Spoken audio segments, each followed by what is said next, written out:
Thank you for the introduction, Carl. I will be sharing a presentation on the Mexican reform. As you know, we went through a very interesting process in Congress, and we have a reform that we refer to as very comprehensive, fully integrated, and it was better than expected. We technicians that draw the first drafts were very happy to see that Congress went on and on incorporating new best international practices, and that was very refreshing for an approval process in Mexico. We will be talking in the next day and today and tomorrow of the integration between the countries. I would like to stress with this slide that we have a very close relationship with the governments of Canada and the United States. We will be talking about that tomorrow. But I would like to read just this part of the joint statement we did in December 2014, in which we recognize that this is a crucial time for the energy in North America, and that Canada and the United States are doing a great effort in the unconventional arena, and that Mexico recently enacted a legislation that will revolutionize the energy sector in Mexico. So we will be talking about this topic, but let me show you what the reform in Mexico is all about. So we started our reform having this kind of production.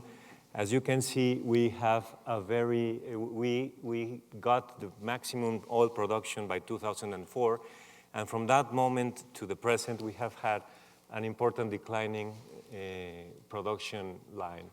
This was, at the same time, we had an unprecedented investment in the sector. So what this chart says is that Mexico's fields are getting old, that we are getting into a new era of non-easy to get oil. The Cantarell project is declining, and we need new technology and we need new partners.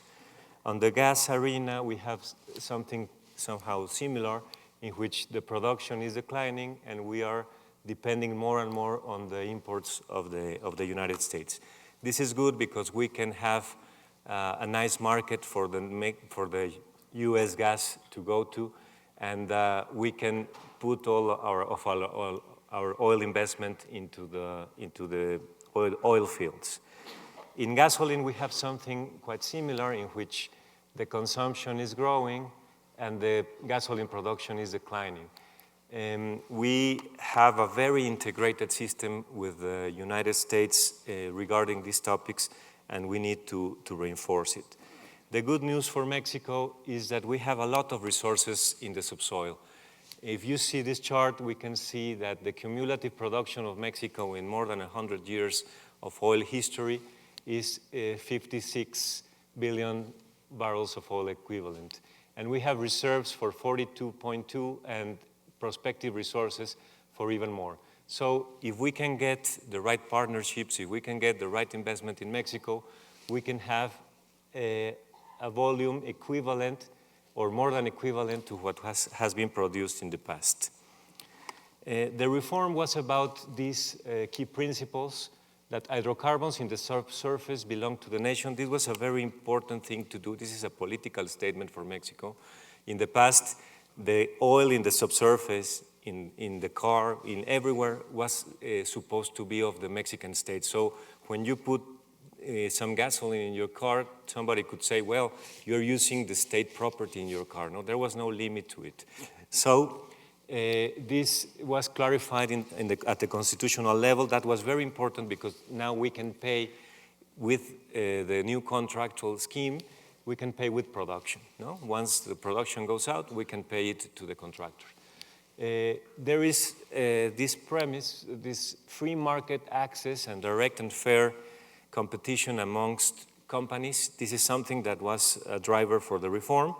We have also stronger regulators, as you will see in the next slides. We want to stress the transparency and accountability of the system. I will talk about that also, and sustainability and environment protection.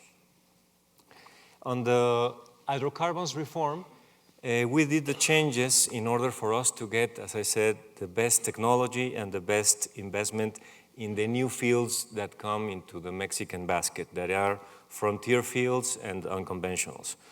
We will have, the oil reform is based on two models, that one of them is entitlements.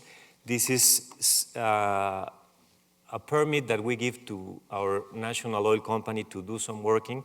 These are going to be exceptional. We will give, we already gave Pemex an initial set of entitlements. That's whatever he was going to keep on working on the Mexican basins. But from this moment on, the entitlements will be something extraordinary. So the rule will be exploration and extraction contracts in which Pemex will participate. This is Pemex, this is a company, productive enterprise, state productive enterprise. This is Pemex participating in the contracts. This can be signed with Pemex. It could be signed with Pemex with a partner or with a private entity. There is no restrictions. There is no need to have Pemex as a partner in all contracts. I would say that there's this very interesting thing that you can do the booking of expected economic benefits. This is important for the companies. That's something they go to the finance people and get the money for the projects, because this was not permitted in Mexico in the past. The process in the oil contractual process is it has checks and balances in which no decision is made by one entity in government. So the contract, for instance, is designed by us. The fiscal terms are designed by the Ministry of Finance, and then the bid is done by the Commission of Hydrocarbons. That commission awards the contract and signs it, and is in charge of the operation.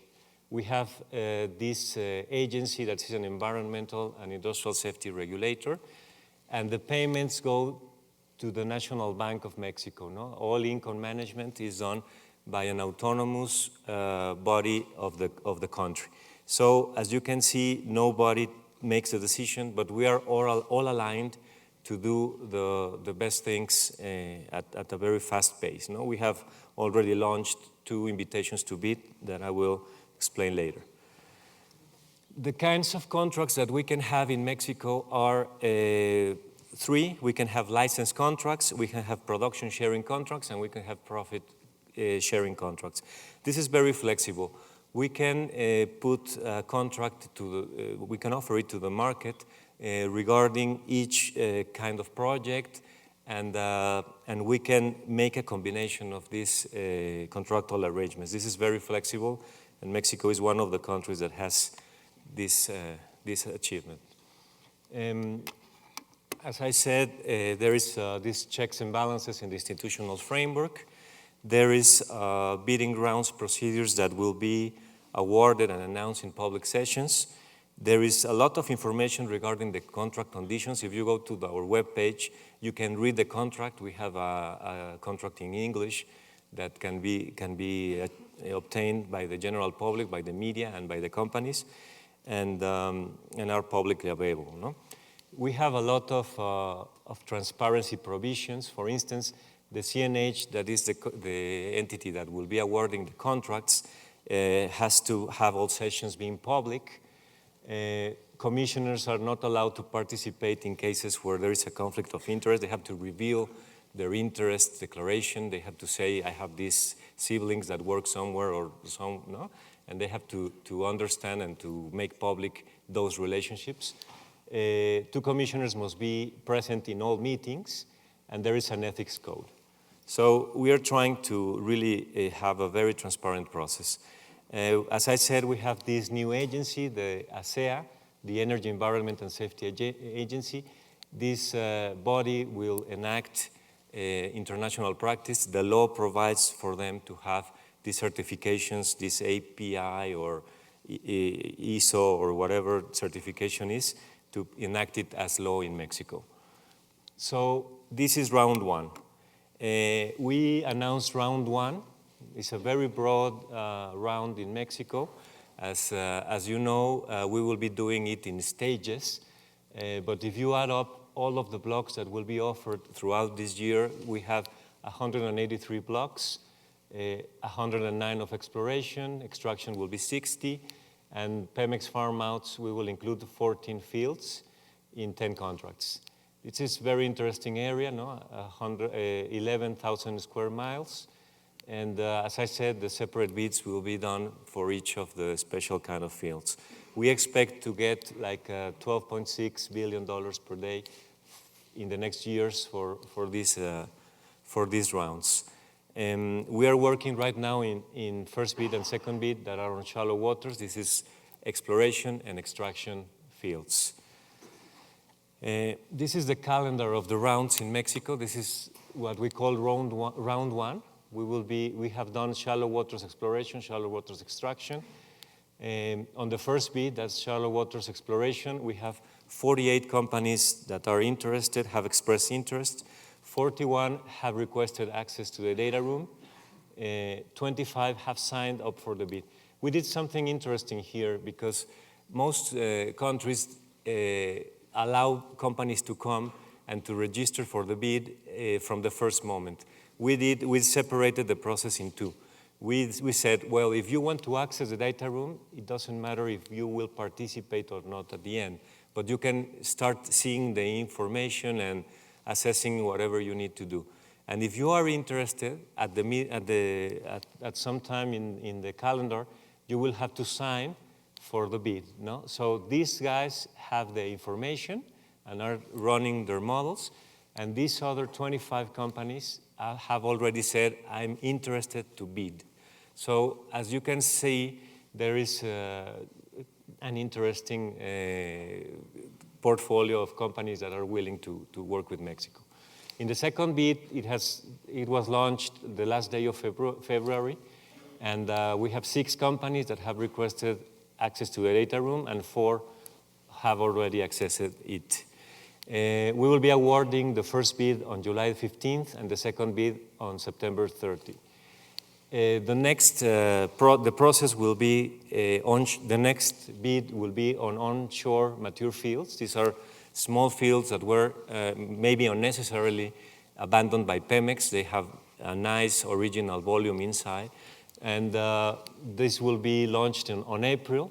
And then we will go to deep waters. We think that deep water and extra heavy oil will be launched in June of this same year. And then we will go to the unconventionals and Chicontepec. When I do these forums and these speeches, people come by and say, well, why are you continuing with these bids, having this price problem in which the price is almost half of what it was last year? As the slide says, we think that the investment in the oil and gas sector is driven by long-term trends and expected demand growth. So we are not stopping our bids. We think that the companies that have come to Mexico, they come for the long term. They think that the prices will return to a better place than they are right now.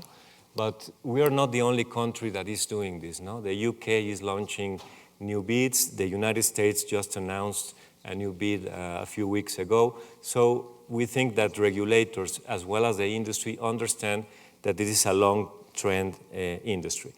And this chart is very illustrative in that regards, because if you put the world demand in million barrels per day, and then you line up the different fields which are providing the base for the production, you would see that the marginal cost of the Middle East has an average, a minimum, and a maximum. No? The average is $27 production cost. If you have a production price of $50 to $60, that would be nice for those fields to go into the market. But if you go to the offshore shelf, onshore, the deep water, the North America shale, the cost of production is a little bit higher.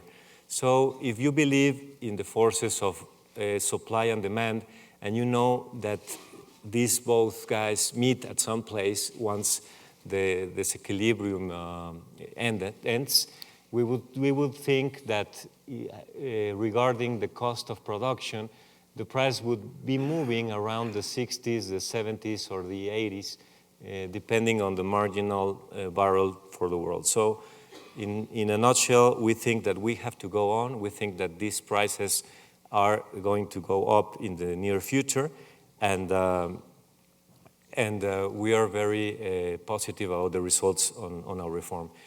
I think my time is up. I will leave with the organizers, with the management, the next slides that talk about the other parts of the model. I think that the most important part of the reform is the upstream. That's where I work. So thank you so much.